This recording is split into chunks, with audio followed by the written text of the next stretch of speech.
সেই অনেক দিন আগের কথা। এক গ্রামে এক গরিব কৃষক বাস করত। দিনভর তার জমিতে চাষ করে সে জীবিকা নির্বাহ করত। রোদ বৃষ্টি ঝড় তুফানেও সে তার জমিতে কঠোর পরিশ্রম করত। কখনো তার কাজে কমতি ছিল না।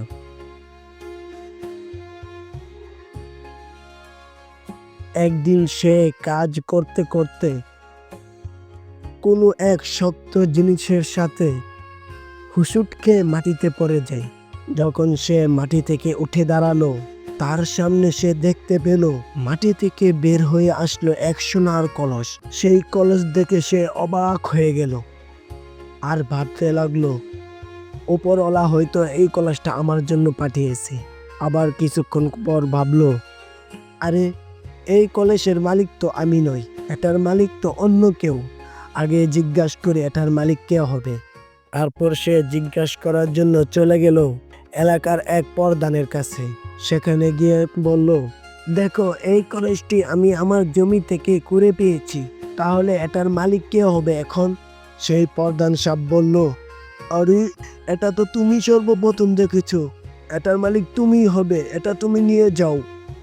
তারপর সে আরো বিশ্বাসী হওয়ার জন্য চলে গেল এক মুরব্বির কাছে।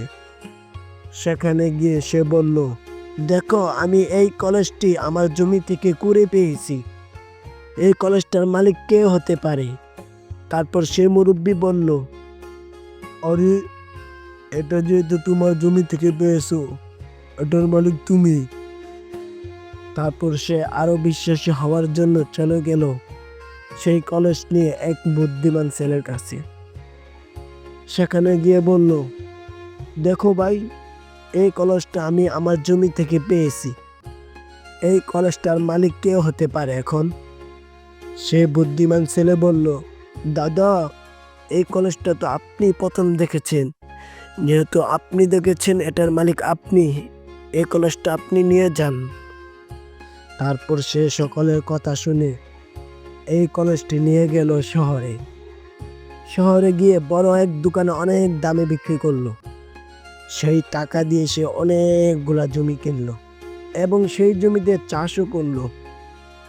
সেই জমির ফসল বিক্রি করে অনেক টাকা পেল এবং সেই টাকা দিয়ে সুন্দর একটি বাড়ি করলো এবং সে সুন্দর একটি বিয়ে করলো। তারপর সে সুখে জীবন কাটতে শুরু করলো।